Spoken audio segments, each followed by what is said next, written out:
Good morning student. मैं आपके सामने दूसरा पार्ट वीडियो लेके आई हूँ। फर्स्ट पार्ट में आपने पढ़ा range of thallus structure. Algae में कितने प्रकार का थैलस पाए जाते हैं, बहुत बड़ी रेंज होती है। छोटा सा माइक्रोस्कोपिक से लेकर मैक्रोस्कोपिक और यूनिसेलुलर से लेकर मल्टीसेलुलर तक पाए जाते हैं।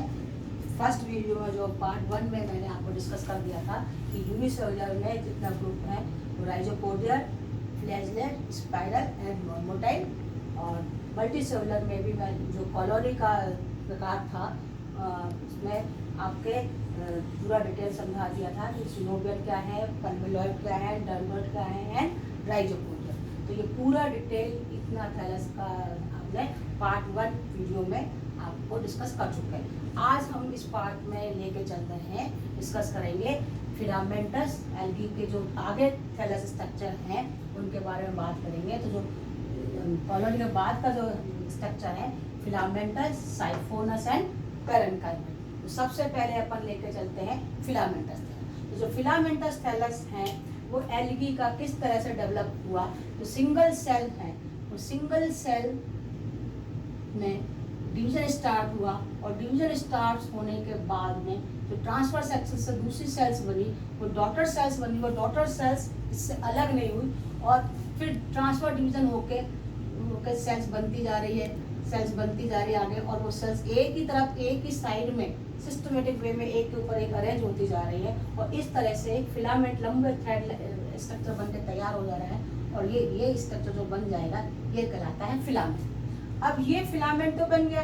अब फिलामेंट भी दो प्रकार से एल्गी में रिपोर्ट किए गए हैं, unbranch filament and branch filament. Unbranch filament में तो सिंपल है कि किसी भी तरह के अगर थैलस में इस फिलामेंट में कोई ब्रांचिंग नहीं पाई जाए तो वो कैसा कहलाएगा, अनब्रांच फिलामेंट। लेकिन अगर फिलामेंट में किसी तरह की ब्रांचिंग साइड शाखाएं पाई जाए तो वो कहलाएंगे ब्रांच। तो ब्रांच कैसे बनेगी, ब्रांच बनने के लिए कोई भी इस फिलामेंट में ये अनब्रांच फिलामेंट में तो बनने के अनब्रांच होने के लिए इसमें अगर इसी फिलामेंट में कोई लेटरल आउटग्रोथ निकल आए, क्या निकल आए, लेटरल आउटग्रोथ निकल आए, और ये जो लेटरल आउटग्रोथ है इसमें भी ट्रांसफर डिवीजन होते जाए और सेल्स बनती जाए और वो सेल्स अलग अलग ना हो और इसके साथ में तो यहाँ पर एक लंबा इसी तरह से यहाँ एक लेटरल आउटग्रोथ दिखाए और इस तरह से यहाँ पर एक ब्रांच इसकी डेवलप हो जाएगी। तो यही फिलामेंट जो अनब्रांच फिलामेंट था पहले और इस तरह से आउटग्रोथ डेवलप लेटरल आउटग्रोथ निकलने से उसका डेवलपमेंट बार बार डिवीजन होने से वो बन जाएगा ब्रांच फिलामेंट। अब बात है ब्रांच फिलामेंट में भी जो है दो तरह की ब्रांचिंग पाई जाती है, true branching and false branching. जो ट्रू ब्रांचिंग है वो ट्रू ब्रांचिंग के लिए जो है वो हमेशा जो सेल्स का ट्रांसफर वॉल है इस ट्रांसफर वॉल के नीचे से ही लेटरल आउटग्रोथ निकलेगी, तब ये ब्रांचिंग कहलाएगी ट्रू ब्रांचिंग। क्या कहलाएगी, ट्रू ब्रांचिंग। लेकिन फॉल्स ब्रांचिंग मतलब उसमें क्या है कि इसमें फॉल्स ब्रांचिंग उसमें है कि उसमें वो लेटरल आउटग्रोथ से उसकी लेटरल आउटग्रोथ नहीं होगा, उसमें कोई ग्रोथ नहीं होगी, बल्कि जो फॉल्स ब्रांचिंग वो है कि जो फिलामेंट है किसी वजह से डेथ एंड डिके वजह से टूट गया है या वो फिलामेंट में जो इंटरकैरी सेल्स है वो सेल्स किसी तरह से डेथ हो गई है और फिलामेंट बीच से टूट गया है और टूटा हुआ फिलामेंट वो म्यूसिलस शीथ से अलग हो गया है। तो म्यूसिलस शीथ अलग होने से वो वहां से निकल के बाहर आ जाएगा और वो निकली हुई जो स्ट्रक्चर है वो फिलामेंट वहां पर दिखेगा, वो कहलाएगा, वो कहेगा कि ब्रांच बन गई है, जबकि वो ब्रांच होती नहीं है। तो जिस तरह से इसमें एग्जांपल है कि आपको देखा होगा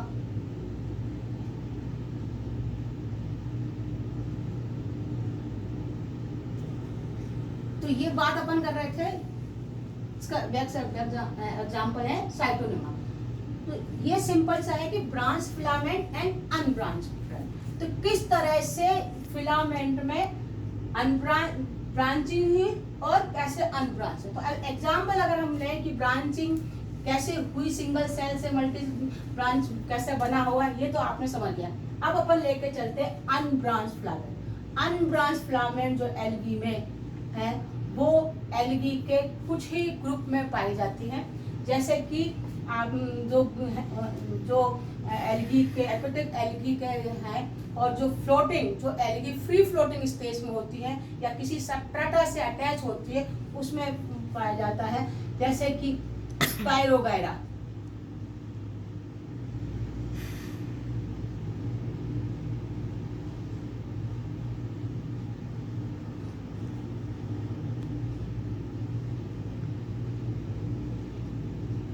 अनब्रांच फिलामेंट है, एल्गी है, स्पाइरोगायरा।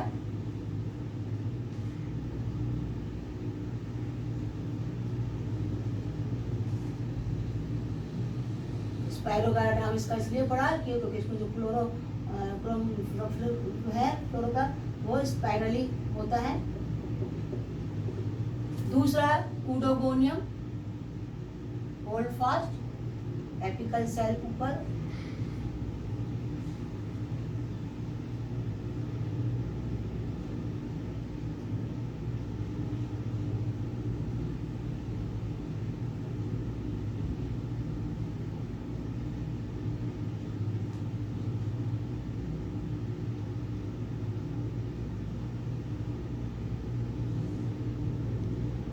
कैप सेल्स पाए जाते हैं, होल्ड फास्ट, एपिकल सेल्स। इसी का एग्जाम्पल है नॉस्टॉक,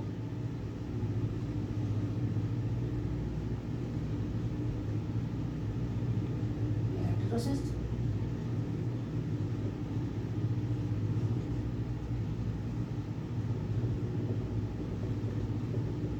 ये है unbranch filament, Oedogonium, Nostoc and Spirogyra. तो ये तीनों एग्जाम्पल अनब्रांच फिलामेंट। इसके बाद में ब्रांच फिलामेंट आपको बता दें कैसे बने होंगे, कैसे ट्रू ब्रांचिंग लेटरल आउटग्रोथ से, और अगर फिलामेंट टूट गया बीच से और उसको म्यूसिलेस शीट से अलग हो गया और म्यूसिलेस शीट से बाहर फिलामेंट निकल गया तो वो कहलाएगा फॉल्स ब्रांचिंग। जैसे कि फॉल्स ब्रांचिंग के लिए साइटोनिमा,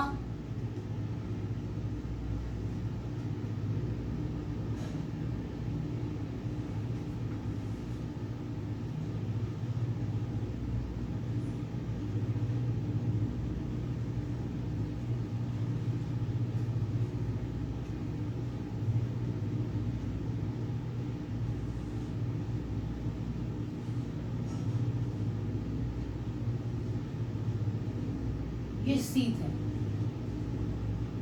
सीट यहाँ से टूट गई और ये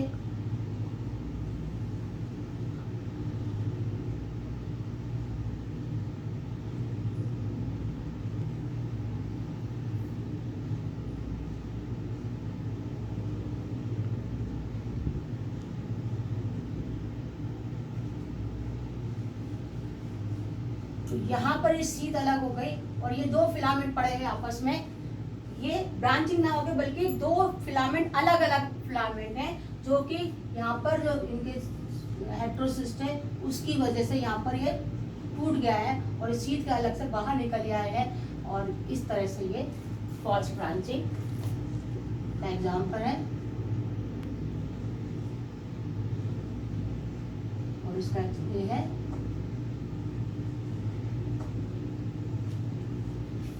अब जो बात करते हैं ट्रू ब्रांचिंग। ट्रू ब्रांचिंग क्या है कि आउटग्रोथ निकली। ट्रू ब्रांचिंग में भी लेटरल आउटग्रोथ से तीन तरह की ब्रांचिंग पाई जाती है, simple type of branching, heterotrichous type of branching and pseudo parenchymatous of branching. कौन कौन सी? Simple type of branching, heterotrichous of branching and pseudo parenchymatous type of branching. तो सबसे पहले बात करते हैं हम सिंपल टाइप ऑफ ब्रांचिंग की।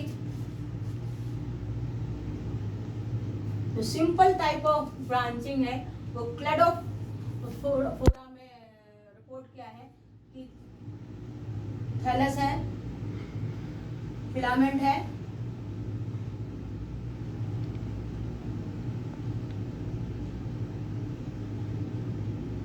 जो ब्रांच होगी वो हमेशा ट्रांसफर वॉल जो होगी वहां से ही ब्रांच निकलेगी।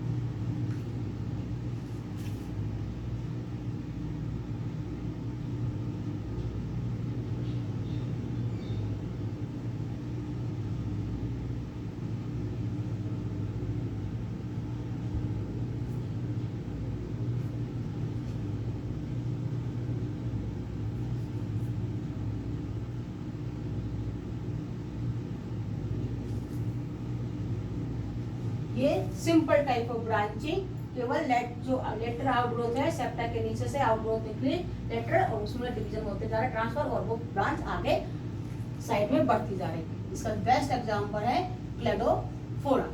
दूसरे टाइप की ब्रांचिंग जो है heterotrichous type of branching. Heterotrichous type of branching में दो तरह का सिस्टम पाया जाता है, prostrate system and erect system.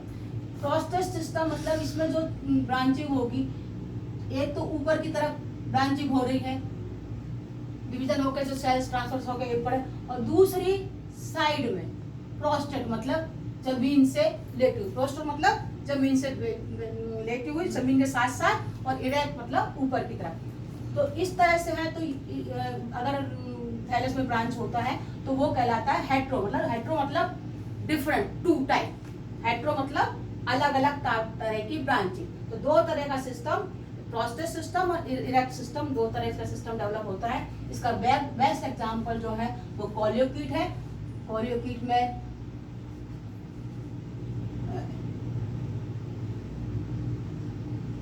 Erect system and prostate system develop होता है, जिसमें कि prostate system well develop and erect system less develop होता है। एल्गी में कुछ एल्गी में दोनों ही सिस्टम वेल डेवलप पाए जाते हैं, किसी में कुछ में इरेक्ट सिस्टम वेल डेवलप और किसी में prostate system well develop report किए गए।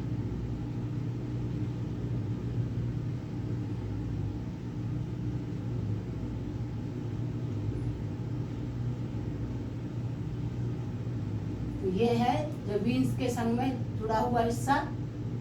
ये एपिफिटिक कंडीशन में किसी भी कोलियोकीट जो है प्लांट के स्टेम या जली उसके ऊपर ग्रो करता है। एपिफिटिक कंडीशन, मैंने हैबिटेट के बारे में आपको बताया था, उसमें एपिफिटिक कंडीशन क्या होता है समझाया था। तो किसी भी स्टेम के ऊपर ये चिपका हुआ होता है, ग्रो करता है उसके ऊपर।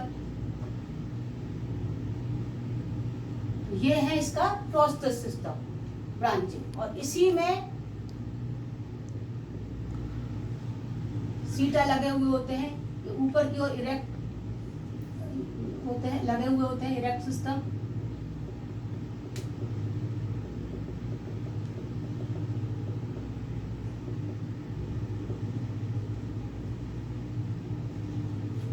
तो ये इसका क्या एग्जाम है, कोलियोकीट।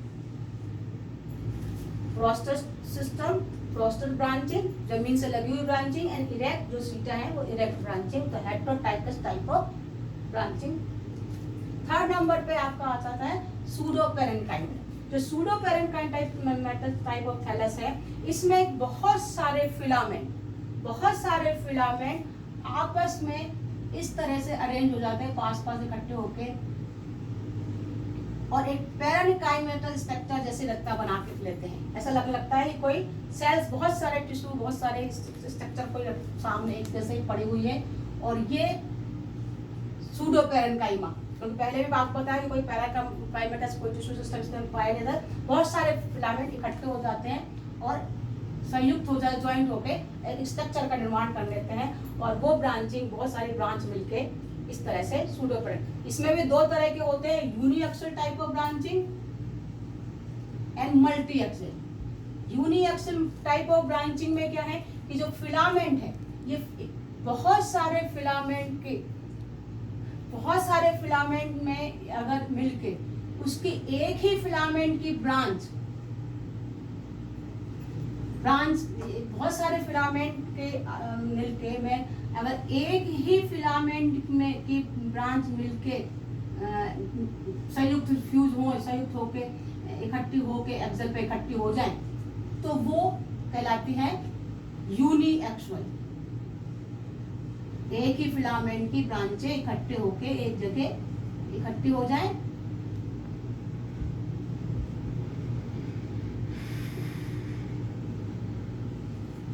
यूनिएक्सल। और मल्टी एक्सल में क्या है कि बहुत सारे फिलामेंट की बहुत सारी ब्रांचें इकट्ठे होकर कोई स्ट्रक्चर बनाती है, रचना बनाती है, तो वो मल्टी एक्सल, तो वो पॉलीसाइफोनिया, जैसे कि पॉलीसाइफोनिया।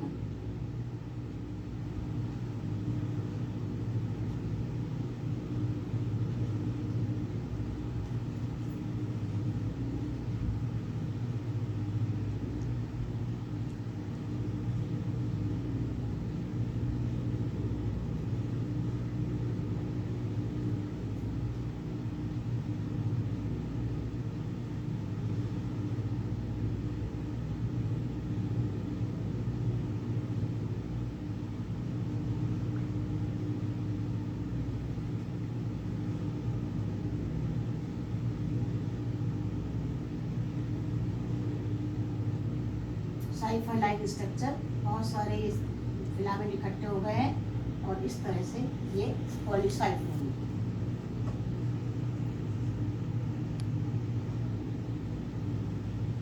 एग्जाम्पल है और ये वाटर। इस तरह से ये यूनिएक्सल एंड मल्टी एक्सल के एग्जाम्पल हो गए। अब बात चलते हैं जो है थर्ड नंबर का है साइफोनस टाइप ऑफ थैलस। तो साइफोनस टाइप ऑफ थैलस है, उसमें आपको उस दिन भी बताया था कि सिंपल सा क्या है कि जिन सेल्स में यूनिसेलुलर सेल्स हैं उसमें डिवीजन स्टार्ट तो हो रहा है पर न्यूक्लियस डिवीजन होकर पर वो जो है सेप्टा का निर्माण नहीं हो रहा है, न्यूक्लियस उसी में पड़े हुए अंदर, और तो जिसकी वजह से ये मल्टी न्यूक्लियर स्ट्रक्चर बन के तैयार हो जा रही है। सेल्स के एक ही सेल बाउंड्री वॉल है, एक ही सेल वॉल है, उसके अंदर बहुत सारे न्यूक्लियस इकट्ठे हो जा रहे हैं और सिनोसिटिक कंडीशन, इसको अगर उसमें सेल वॉल नहीं बन रही, सेप्टा का निर्माण नहीं हो पा रहा है तो सिनोसिटिक कंडीशन हो जाती है। और इस तरह से स्ट्रक्चर दिखाई देती है कि न्यूक्लियर इसमें बहुत सारे इकट्ठे यहाँ हो गए, बीच में ये वैक्यूल्स हैं। और इसका बेस्ट एग्जांपल जो है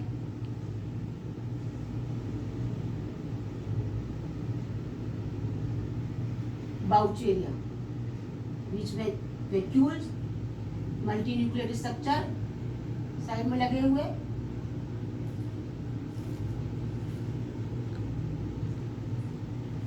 बाउचेरिया इसका एग्जांपल है। सिनोसिटिक नॉन सेप्टेड, कोई भी सेप्टा नहीं पाया जा रहा, non septate multi nuclear coenocytic condition का थैलस। लास्ट नंबर है पैरेन्काइमेटस। पैरेन्काइमेटस में भी वही है, निर्माण किस तरह से हुआ कि यूनि है और इसमें डिवीजन चालू हुआ।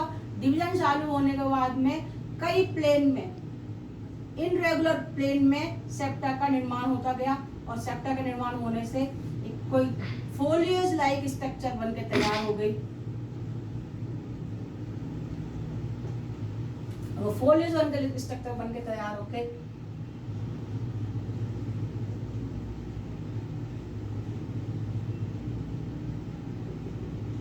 इसका एग्जाम्पल है अलवा।